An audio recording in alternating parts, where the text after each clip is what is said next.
and we have to really escalate the noise we make so that we'll be heard.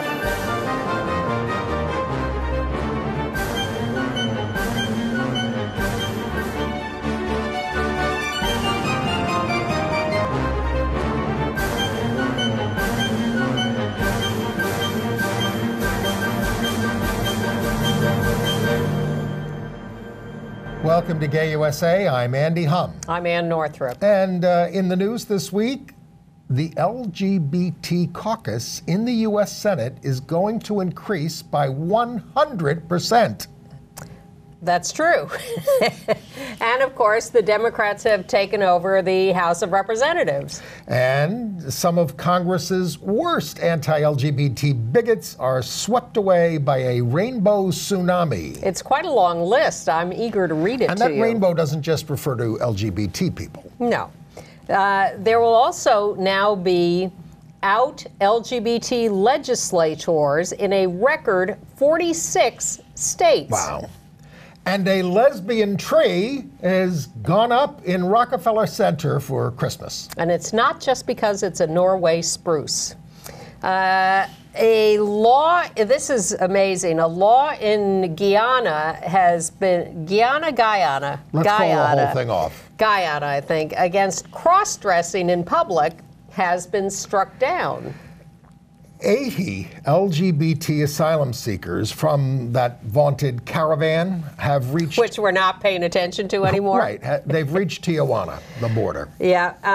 And Andy loves the lesbian-themed The Prom on Broadway, and he's going to tell you all about it. Well, that was a highlight of the week. Yes. But of course, it was a horrible week in the country and in the world. We had the devastating fires that killed more than 48 people in California.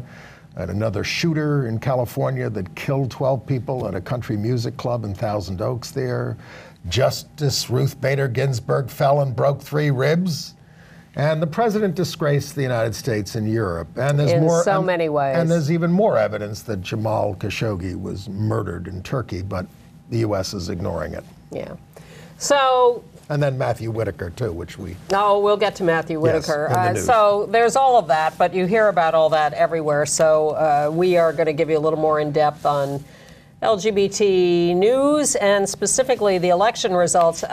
First of all, more than 150 LGBTQ people have been elected to various offices around the United States in this election. 9 federal candidates, 96 state and statewide candidates, 54 local candidates. So it's a geometric progression of success. It's really good. And as we go, because people are out now, and more people are out. And what you see as you go down the list, and we will go down a lot of the list, is that it is as much an asset as anything else these days. And LGBT people have a lot to do with that because we're now considered, according to the polls, about 6% of the national vote, and 82% of that vote, LGBT vote, went Democrat in this election, 17% Republican, 1% other, I guess. And being identified as 6% of the electorate overall is also a big jump.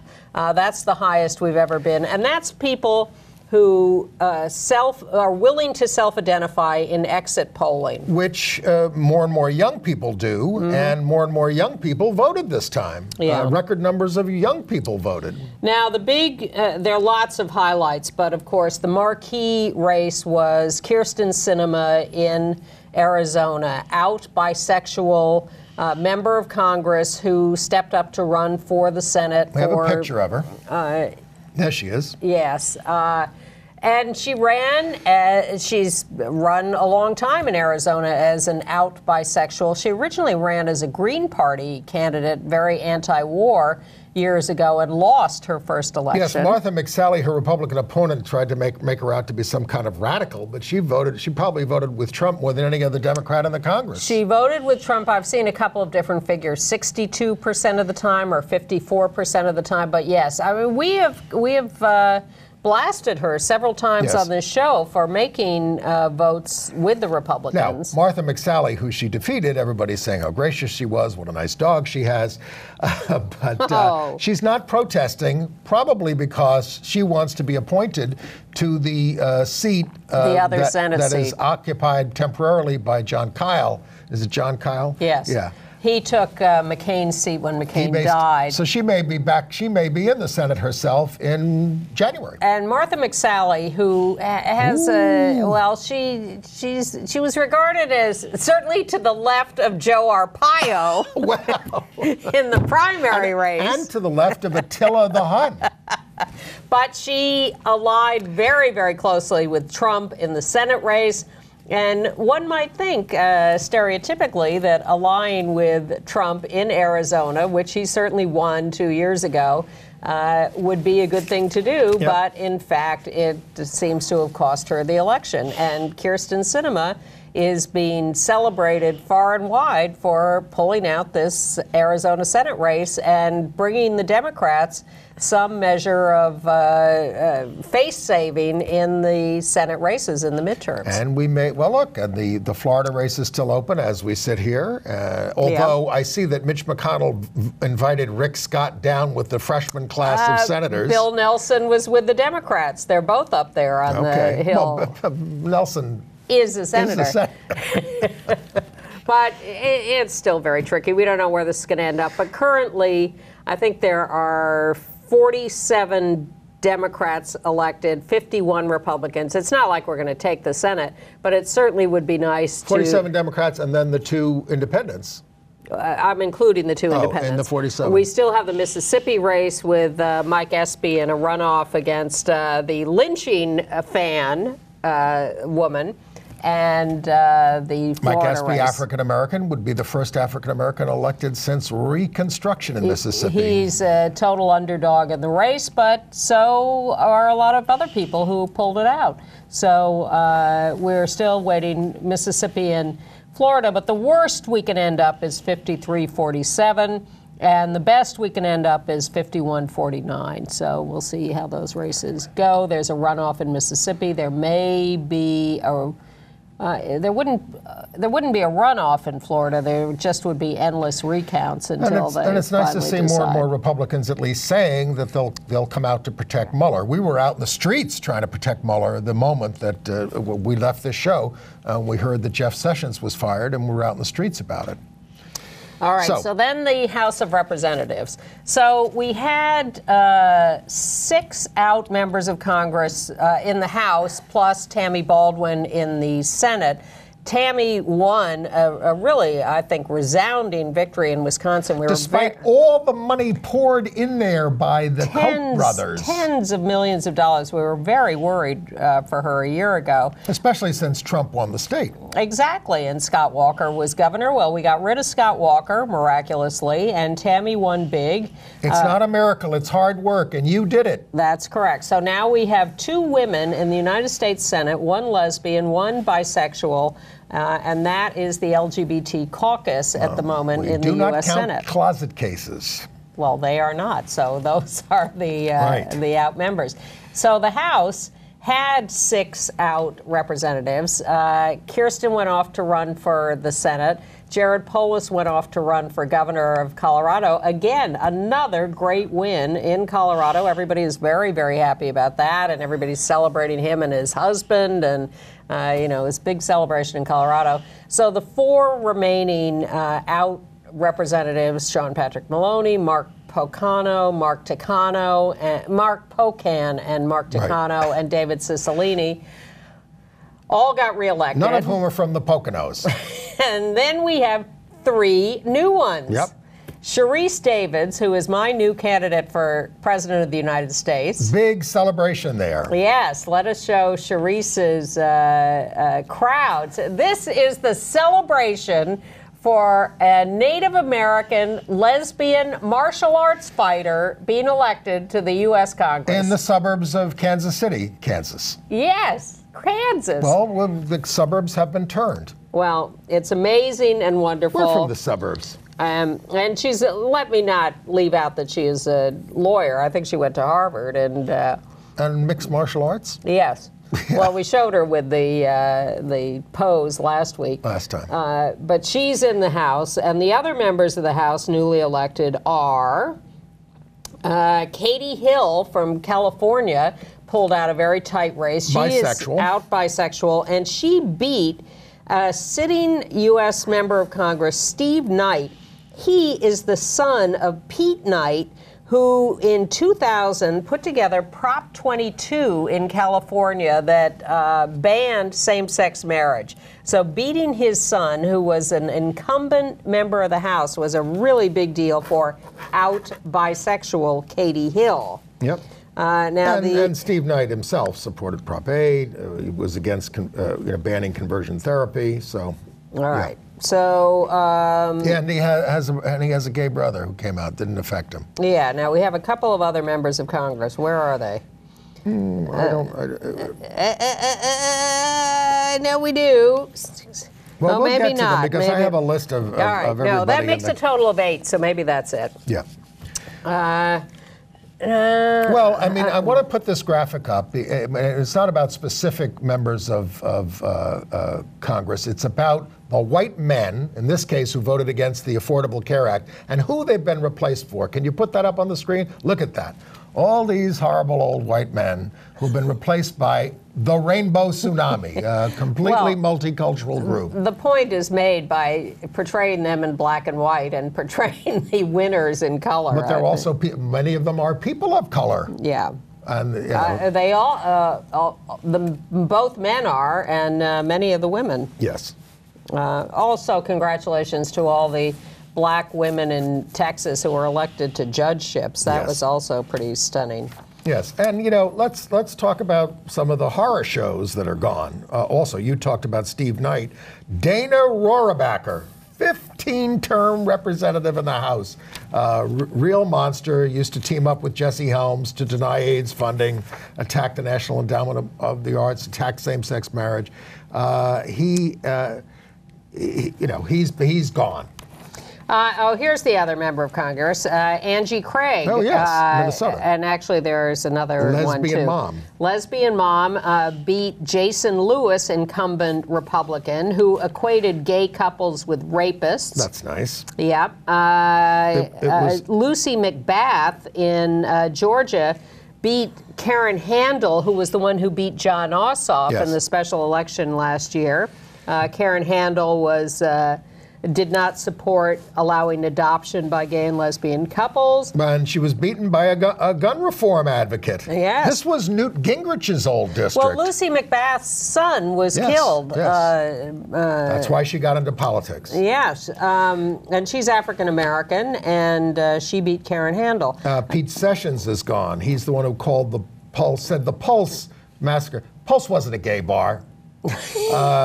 He's gone. He got a 0 rating from HRC. He lost to an African-American civil rights lawyer. Colin Allred. Yes. In Oklahoma, Republican Steve Russell, who in 2016 introduced a bill that would have provided religious exemptions to Obama's executive order banning LGBTQ discrimination among federal contractors, lost to Kendra Horn, first Democrat to win that congressional district in 44 years. Some of the other bigots that are gone, Mike Bishop in Michigan, Dave Bratt and Barbara Comstock in Virginia, Rod Bloom in Iowa, Randy Hultgren in Illinois, Mike Kaufman in Colorado, Keith Rothfuss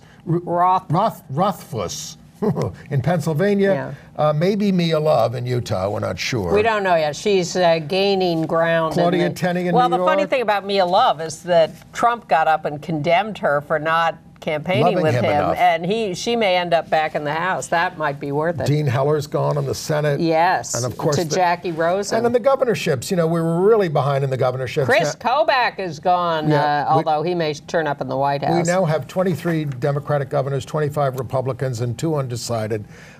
We flipped Michigan from Bill Schuette. Bill Schuette ran and lost to Gretchen Whitmer. We have somebody who's going to reinstitute LGBT rights, and Janet Mills, of course, in Maine. succeeding that horror show, Paul LePage. She didn't beat him. He couldn't run again. Yeah, but she beat his preferred successor. Wilton Manors, Florida, which is a gay town in Broward County, I think, or near Fort Lauderdale. Yeah. Now has an all-LGBT mayor, city commission. It is second only to Palm Springs as the city that is run all LGBT. And significantly, we flipped 6 state legislatures: Colorado, Minnesota, Maine, New York, New Hampshire. We have a new supermajority in Oregon, and we broke the Republican supermajorities, very significant, in North Carolina, Michigan, and Pennsylvania. This means that they all have Democratic governors. This is going to be tremendously significant for the redistricting that goes on after the 2020 election. And you may remember in North Carolina, Bill James, the Mecklenburg County Commissioner, who was the big promoter of HB2, and he was defeated, which is unbelievable. And in North Carolina also, civil rights leader Anita Earls was elected to the Supreme Court. 2 Republican amendments to pack that court were defeated. And people are rising up all over the place. In Texas, 35 LGBTQ people ran for office. 14 of them won. Amazing. In Colorado, trans woman Breonna Titone won a state House seat. Along with the 2 trans women who won in New Hampshire for the legislature there, and Danica Rome already in office in Virginia. That now makes 4 trans women in office in state legislatures around the country. And in New York, Matt Titone won. He became the new surrogate. He's an assembly member right now. Surrogate is where the money is, folks. And back in North Carolina, a gay judge, John Arrowwood, I think. I can't read my own writing. Yep, it's John Arrowwood. Yeah, won an appeals court seat. He's the first out LGBT person elected to statewide office in North Carolina. And 4 out people were elected to the state house, which is, again, no longer veto-proof. This is going to help Roy Cooper, the governor there, quite a bit. He can veto things and they can't override them. They can, but they need Democrats. You've heard of Ayanna Pressley, the black woman from Massachusetts who got elected to Congress. Well, she had been on the city council in a town in Massachusetts. She has been replaced by a trans woman, Althea Garrison, who is a black conservative. Elected as an independent to that seat. In Arkansas, they elected Tippy McCullough to the State House of Representatives, out. In Arizona, Andres Cano to the State House of Representatives, joining 2 Latinx incumbents who were reelected, Cesar Chavez and Daniel Hernandez, who you know from the Gabby Giffords staff. A couple of gay Republicans elected. In Wisconsin, Todd Novak reelected to the state assembly.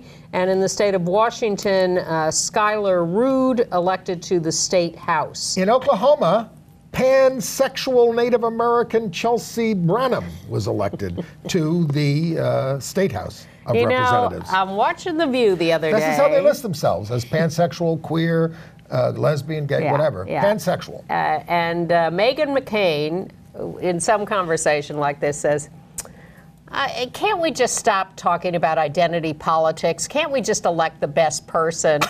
Yeah, that'd be nice. It'd be nice if the best person got the jobs, and there wouldn't be so many white men in the Congress if they did.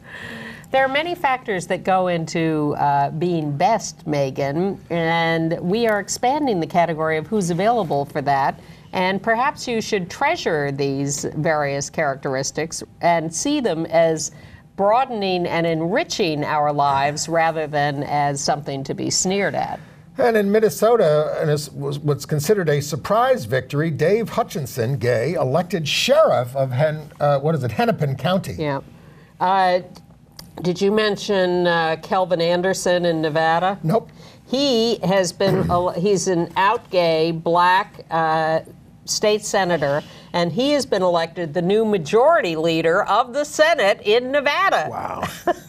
And let's give people a chance to catch up and take all the notes on what we're doing. Actually, you can look all these results up in your state and elsewhere at victoryfund.org/results 2018, and you can read it all. It's quite heartening. Let me give you one or two more before we get to the video, which I think is where you're headed. In San Diego, California, the 8th largest city in the country, 3 out of 9 of members of the city council are now LGBT. Georgia now has 4 out LGBT folks in the State House of Representatives. Missouri elected 2, 2 elected in Montana to the state legislature.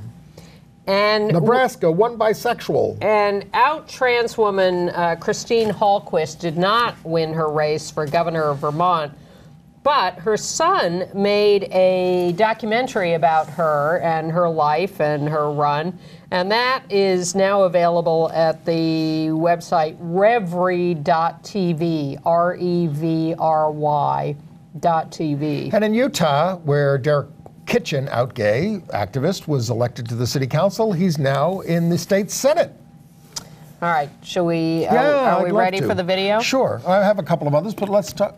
Okay, well, one of the big wins that we told you about last week was Dana Nessel getting elected Attorney General of Michigan. Now, this is only the second lesbian Attorney General, that we know of. Maureen Healey in Massachusetts is the other, who's doing a great job there. And Dana Nessel... And was just reelected. Yes, and Dana Nessel...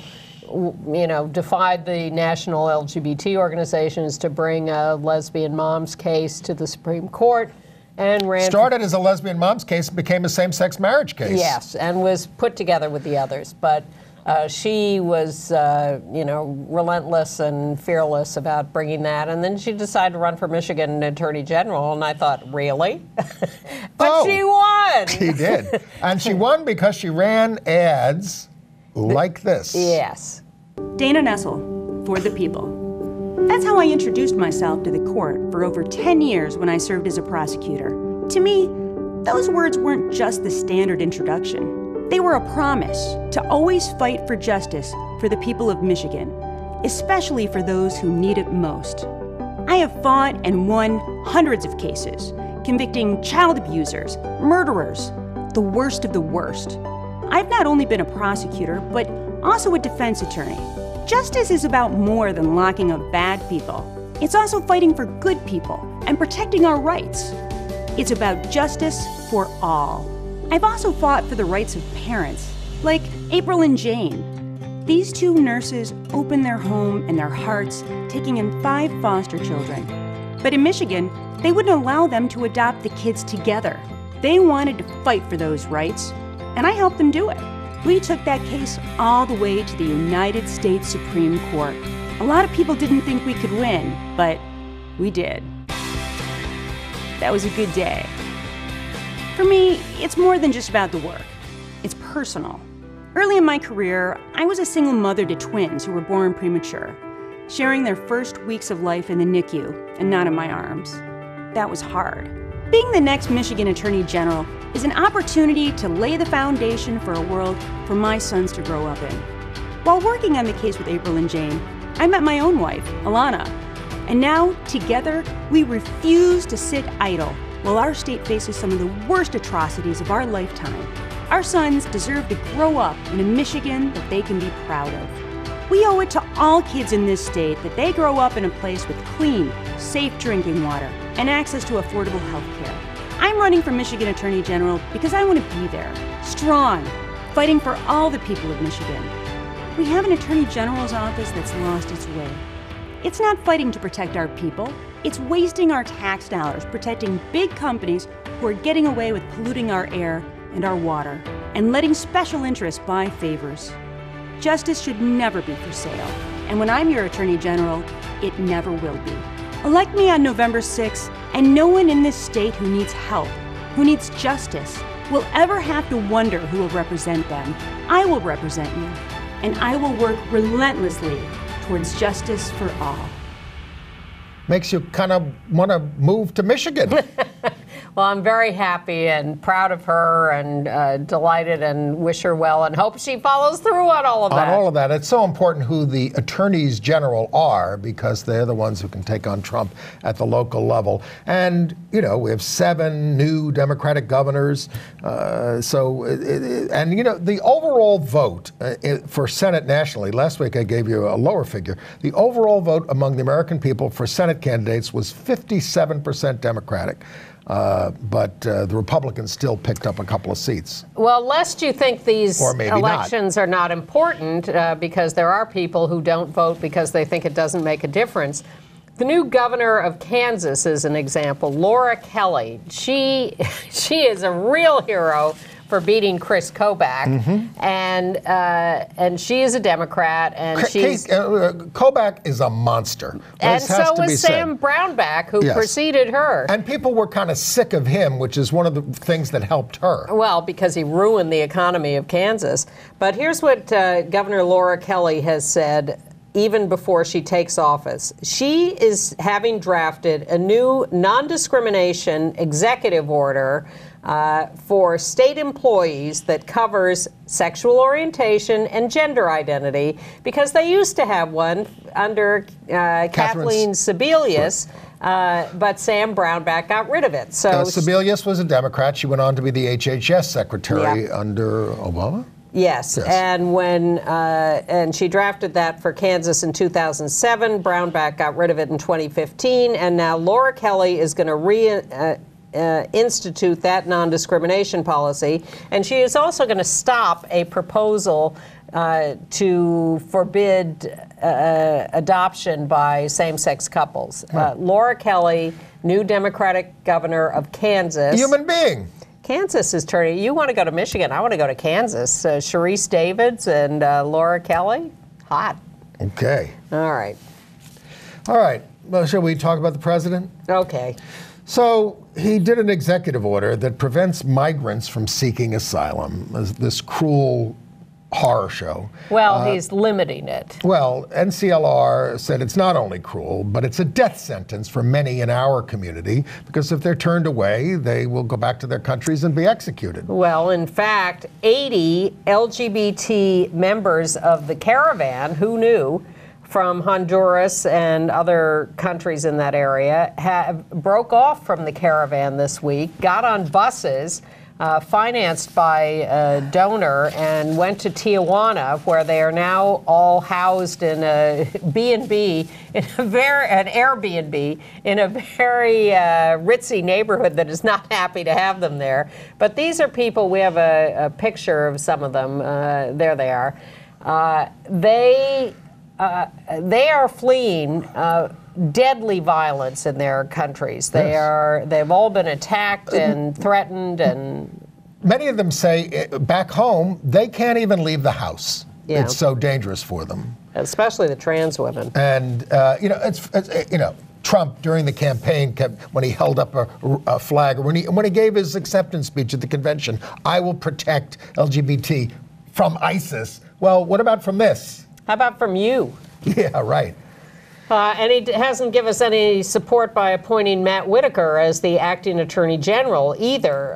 Not only is Matt Whitaker a monster who thinks that judges should be picked for their adherence to biblical values. Who thinks Marbury versus Madison was wrongly decided. Now, this was at the founding of the court. This was the whole idea of judicial review of legislative action under the Constitution. No, Matt Whitaker thinks that was wrong.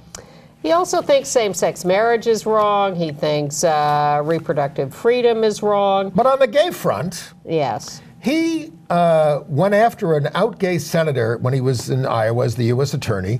An out-gay senator named Matt McCoy had somebody wear a wire, brought a trumped-up case against him that was essentially, well, the guy was acquitted within 2 hours. And that included lunch.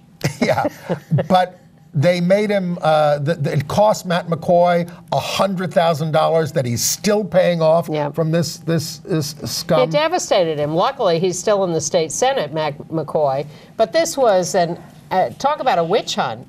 This was an absolutely manufactured case. Whitaker lied about the charges. The prosecutor lied. It was just horrendous. Whitaker keynoted an anti-gay group out in Iowa when he was there. And he said, you know, when you mentioned same-sex marriage, he said, that's non-negotiable. And he was a thug in business, using his... a total scam artist in this patent company. I mean, give him some credit. He wants Christian judges for this country. Now, he said this. Yes. And Maryland is suing over the legitimacy of his appointment. Any case that he's involved in, people are going to question his legitimacy. The White House has already rationalized the thing and said, no, it's okay, it's okay. Well, what else are they going to say? Oops, we made a mistake? Well, I think that there was some turmoil in the White House when some of this stuff started to come out. Because this is the guy that he wants to get rid of Mueller. I think that's why Trump is so depressed. I don't even know him. He takes it. I don't know him. He visited the Oval Office 19 times. He was an advisor to Trump. I meant socially. He gets shellacked in the elections. And so he thinks he's going to did very well. He thinks he's going to recover by firing Sessions and hiring this guy. And suddenly the whole world comes down on his head over this guy. And then he goes to France and gets it again and comes back and gets it again for not going to Arlington. I think Trump is very depressed. Nobody told me that nationalism was anti-patriotic. Well, the FBI has released its latest hate crimes report. This one covers 2017 because they're always a year behind on this stuff. And these reports, to put any faith in them is ridiculous. Well, it is ridiculous to say, first of all, it's not mandatory reporting. To say that there were 7,175 hate crimes in the United States last year, there were that many today. Yes, exactly. Nonetheless, to the extent they provide any picture, 17%, 18% reported hate crimes were for sexual orientation or gender identity. But it was nice to see that 87% of the agencies reporting said there were no hate crimes where we are. That'll give you an idea of how comprehensive the report is. If you would like to read reports about speaking of the legal area, the very anti-LGBT Alliance Defending Freedom that we refer to all the time on this program, there's a new group that's put together a website that diagnoses and explicates the Alliance Defending Freedom. NoGays.org. NoGays.org if you want to read up on the Alliance Defending Freedom. And now it's up to 180 companies that are now opposing erasing transgender people from legal protections as the Trump administration is drafting. Well, meanwhile, the public schools of Washington, D.C., right at Trump's doorstep, are going to, in the 2019-2020 school year, allow students to designate their gender identity as non-binary on their enrollment form. Well, they better get busy with education around those issues in the D.C. schools and everywhere. Three trans people fought off an attacker with a knife. The attacker had a knife, and these trans people were hospitalized with non-threatening injuries. But wow, that happens all the time. Now, did we want to take a look at Amy Stevens? Yeah, I mean, the update. Amy Stevens is the transgender woman in Michigan who worked at a very, very well-received employee at a Michigan funeral home. Right. A 6-year veteran of that. And when she transitioned, they fired her. For not wearing proper attire because you're a man, the guy kept saying. And so she kept winning her cases, and the courts, including the Court of Appeals and the Sixth Circuit, said it's sex discrimination. On two grounds. One, because she's trans, and you're saying that she's not presenting, you're discriminating against her because she's not calling herself male, and because she is dressing in a way that you consider inappropriate for the gender you want to label her as. Right. So they're getting the funeral home coming and going. The court, I want to read this quote from the court. They said it's analytically impossible to fire an employee based on status as a transgender person without being motivated, at least in part, by the employee's sex. Now, this is a concept supported by the Obama administration, supported by the EEOC, Equal Employment Opportunity Commission, but now opposed by the Trump administration. However, the Supreme Court's supposed to decide on November 30th whether to take this case. The Solicitor General of the United States says, well, you know, we don't believe in her case, but we would rather you didn't take this case and you take the sexual orientation cases that are saying it's sex discrimination. And part of that is a complication because the EEOC is still supporting Amy Stevens. So there's this wacky thing where the Justice Department opposes her, but also has to represent the EEOC. So it's ridiculously complicated. But she's won everything so far. She should win. And we've won some of these sexual orientation cases too, but I guess they think with this court that that's not going to be as heavy a lift. Let us dip our toe into the religious field. In Kentucky, the Baptist Convention has kicked out several churches from its coalition because they are supportive of LGBT-affirming churches. In Albany, New York, now the Episcopal Church in July passed a thing that you've got to do same-sex marriage in your dioceses. Individual priests don't have to do it, but if somebody's got to do it. But there's one bishop holding out on that, and his name is, I kid you not, William Love. Wait a minute. He's the Episcopal Bishop of Albany, New York. He says the Episcopal Church has been hijacked by the gay rights agenda, and, quote... What is this, 1983? Wait a minute. Quote, Satan is having a heyday bringing division into the church on these issues. Now, he doesn't mean heyday. He means, what is it, a field day. Satan is having a field day. Satan's heyday was in the Middle Ages. Anyway, he's How long did it take you to think that up? I wrote a story about it this afternoon, so I was able to come up with that. Some parishioners at St. Andrew's Parish in Albany burned his directive on the steps of the church. Thank you. And the presiding bishop now, Michael Curry, you remember him from Meghan and Harry's wedding? There, he has to now decide what kind of discipline to impose on Bishop Love. Well, the Bishop of Central New York, a neighboring diocese, has condemned this and is... Well, everybody should condemn it. Yeah, I think mostly they have. It's against church policy. All right, should we get to the good news? Well, you did D.C. Yeah. Well, it's not. I don't have enough. There's Go ahead. More bad news. I mean, Well, actually, you want to call this good news that 85% of primary care physicians are willing to provide routine care to trans patients? Yes. I guess that's progress. That means that 15% say, "Get out of my office." Well, that's probably expectable. And it was also horrible that in Dallas, jailers there forced a trans woman to show her genitals. Yes. She's suing them over this because they said, we don't believe that you're a woman, and she got arrested for bringing. And she's one of the people she's suing is Lupe Valdez, the out lesbian sheriff of Dallas, who lost the governor's race. Yeah. I want to get to the tree. Can we get to the tree? Yeah, please. It's a wonderful story. Okay, so every year, as you know, Rockefeller Center in New York puts up this ginormous Christmas tree.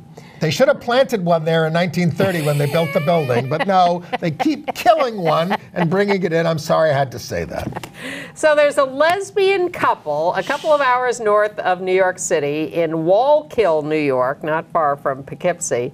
And there they are. They had just moved there. Lizette Gutierrez and Shirley Figueroa. Now, Shirley, I think it's Shirley, always had this dream of supplying a tree to Rockefeller Center.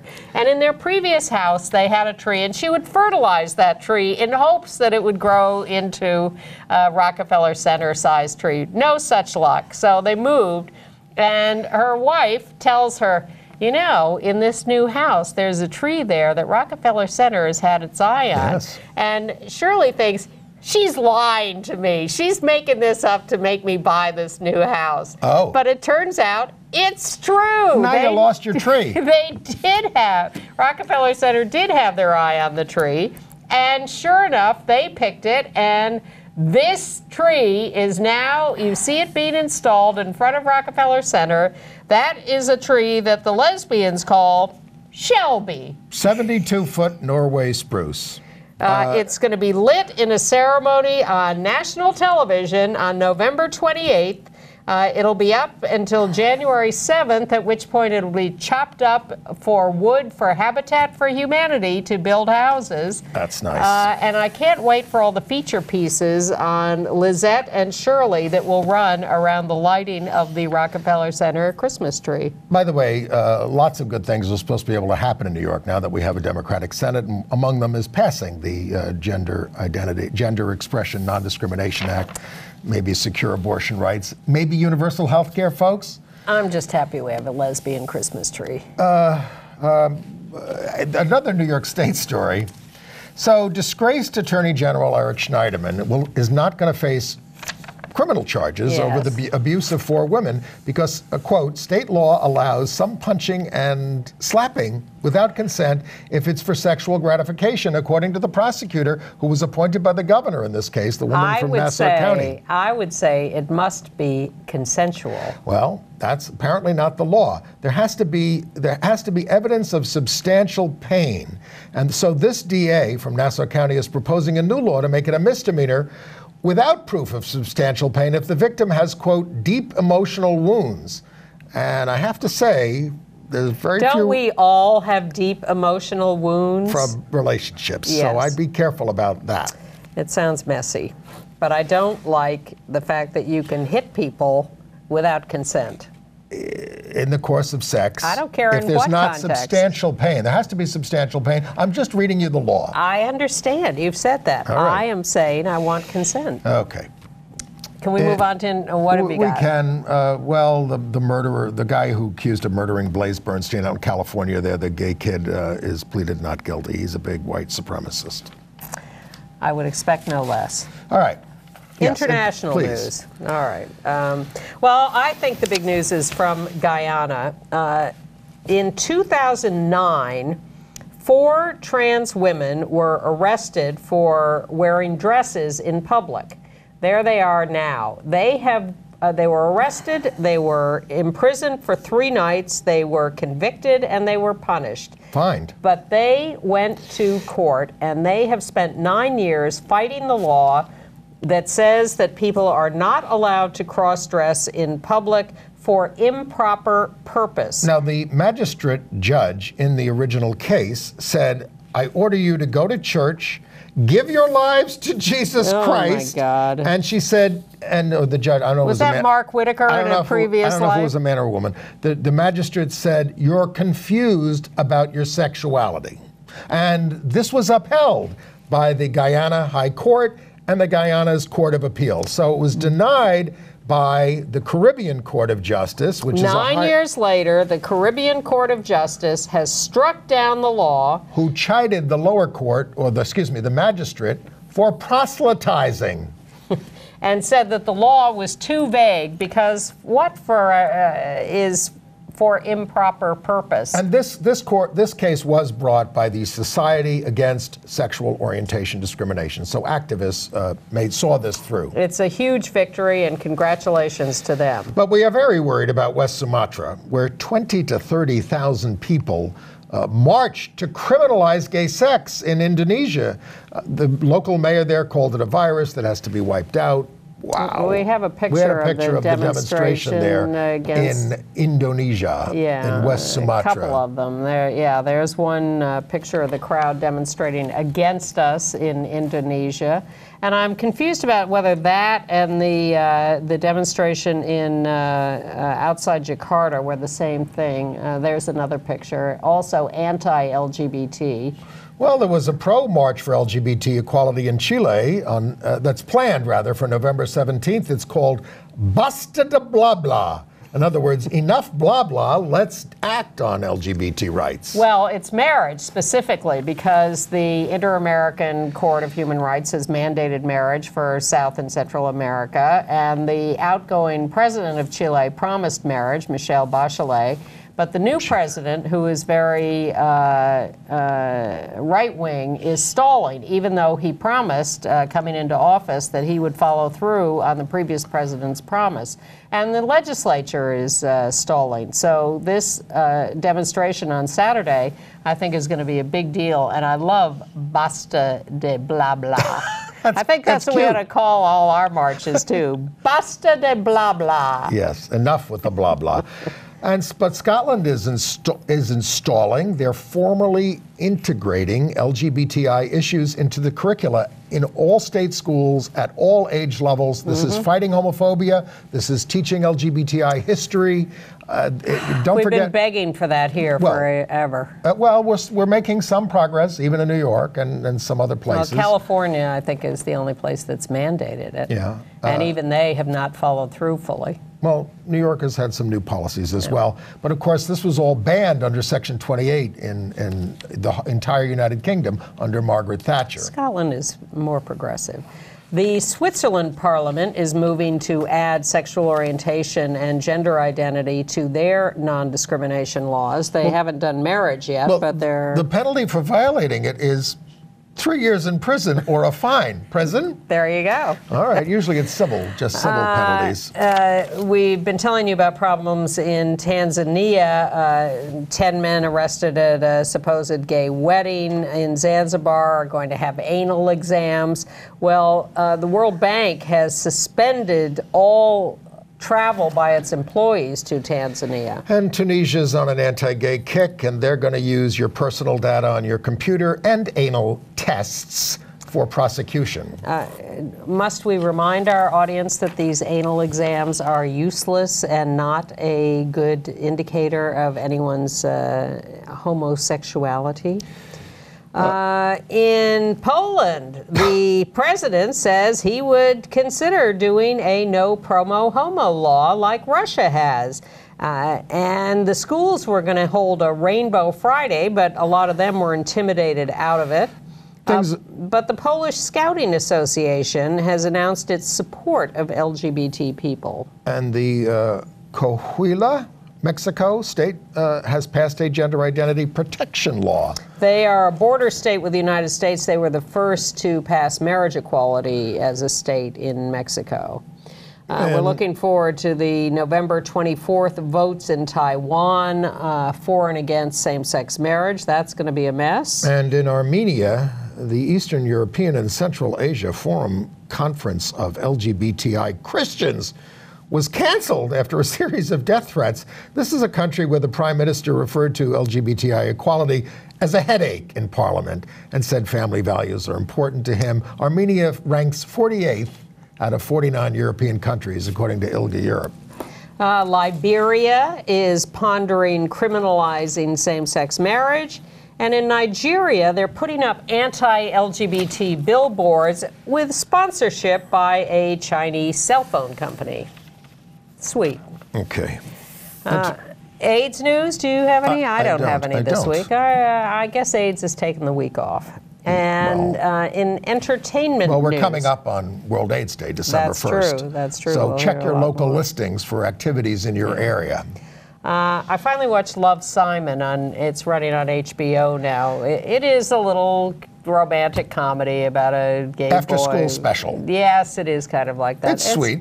I didn't regret watching it, and it has, I guess, a few clever moments, and I like the other guy. The what? The other guy. The other guy. Yeah, I won't give too much away. We won't give it away because it's a surprise. It's not a waste of time. It's not anything revolutionary, but, mainstream. Well, that director, Greg Berlanti, I think, he's making a new biopic on Rock Hudson.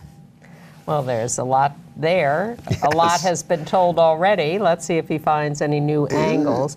And also on HBO, I watched this new series, Sally Forever. It is crazy. What's it about, Ann? It's a half-hour British sitcom. Oh, right, that is, it's going to have like 7 episodes or something. It's the woman from Love Actually who was the caterer, yes, right? And it's a very drab London girl who's engaged to this drab guy who he asks her to marry him, and she says, "Oh, okay."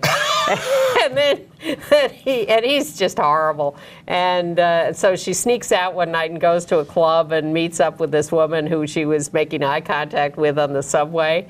And they get very wild together. And the whole thing about this show is that bodily fluids everywhere and sex, and it's very funny. And, nudity? A lot. And that used to be the calling card of HBO, the selling point. Sally Nudity. Forever, definitely cute. Okay.